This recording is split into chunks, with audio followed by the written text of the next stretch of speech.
Welcome back. Well, Iran's supreme leader apparently coming out of hiding. Khomeini posted on X this morning after not being heard from for a week. He is congratulating Iran for, quote, victory over the U.S. regime, claiming that American forces only went in to save Israel because Israel was being destroyed, according to Khomeini. President Trump says that the U.S. will be meeting with Iranian officials next week as the ceasefire between Israel and Iran is holding so far. Watch. We're going to talk to them next week with Iran. We may sign an agreement. I don't know. To me, I don't think it's that necessary. I mean, they had a war, they fought. Now they're going back to their world. I don't care if I have an agreement or not. The only thing we'd be asking for is what we were asking for before about we want no nuclear, but Iran will not have nuclear. Well, we blew it up. It's blown up to kingdom come. And so I don't feel very strongly about it. If we got a document, wouldn't be bad. We're going to meet with them. Meanwhile, CIA Director John Ratcliffe confirmed the destruction of the 3 Iranian nuclear sites, saying in an official statement that they were destroyed and would have to be rebuilt over the course of years, says John Ratcliffe. This morning, Defense Secretary Pete Hegseth and the chairman of the Joint Chiefs of Staff, John Kane, giving an assessment of the damage done and how they did it. Joining me now is the Knesset Foreign Affairs and Defense Committee Chairman, MK Yuli Edelstein. And, of course, this is the equivalent of the parliament in Israel. Sir, thank you so much for being here. How would you assess the U.S. strikes on those nuclear assets in Iran? Couldn't agree more. First of all, thanks for having me. Couldn't agree more with the president and the head of CIA and with our own Chief of General Staff, who all said that we are talking about serious damage, systematic damage, as our Chief of Staff defined it, and all the 3 sites were basically brought back years. And if the Iranians, God forbid, would decide to restart their nuclear programs, they will have an objective difficulty. And I totally rely on our military and the United States of America. We just won't let them go back to their vicious programs. So, I mean, what do you want to say in terms of what's next? Because, you know, MK, Iran has approved a bill to halt all cooperation with the UN nuclear watchdog.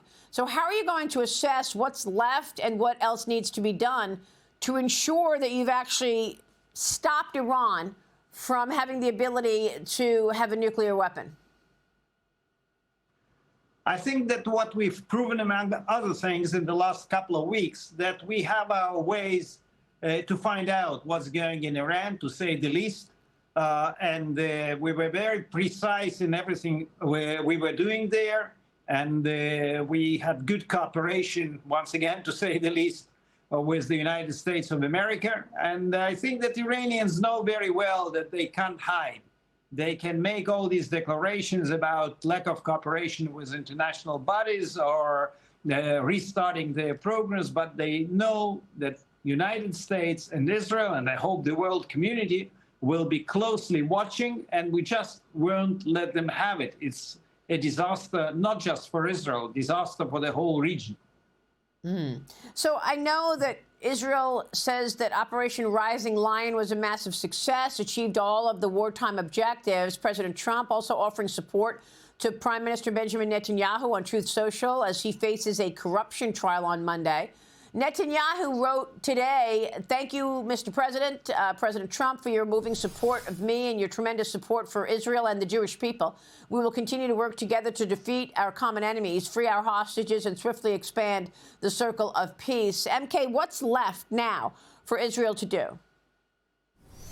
Well, first of all, I do have to stress again that the support of the American president, President Trump, and the American administration in general was really priceless in our military effort.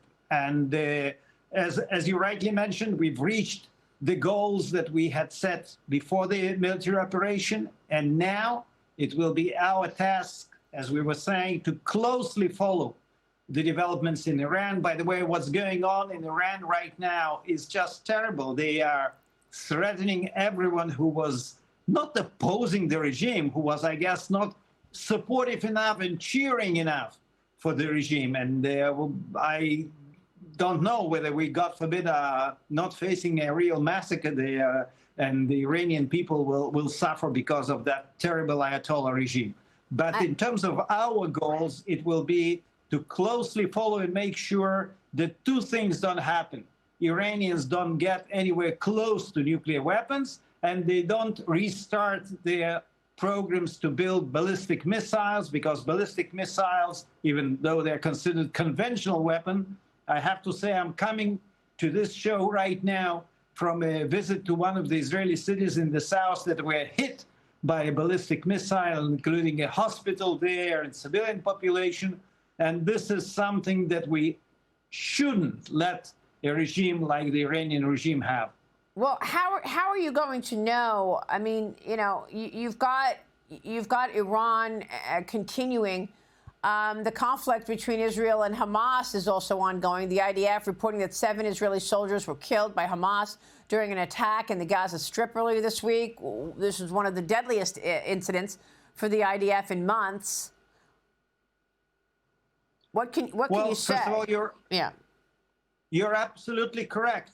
It's not that we finished with the Iranian nuclear program and the ballistic missiles, and now we are facing an era of peace in our area. Unfortunately, we still have the remnants of the Iranian proxies here. Hezbollah, though bleeding, but still existing in the north, on our northern border, and Hamas, as you said, in Gaza. Yeah. They lost all their leadership. They lost most of their military power, but they are still alive and kicking. And we, unfortunately, still have Israeli citizens hostages in the hands of Hamas. So we are working both ways. We are continuing the military operation in Gaza, and yes, sometimes we are suffering losses, which is terrible. And on the other hand, we are ready to accept the proposals made by Steve Witkoff, the Americans, and all those who are trying to help in that, the Egyptians, the Qataris, in order to get Hamas to the negotiations table. Well, we are reporting all that the Iranian regime is responsible for, including on Americans, responsible for the deaths of more than 1,000 American troops and civilians throughout 444 days, of course. MK, Yuli, Edelstein, thank you. We'll be watching your work in Israel. Thank you, sir. Stay with us. We'll be right back.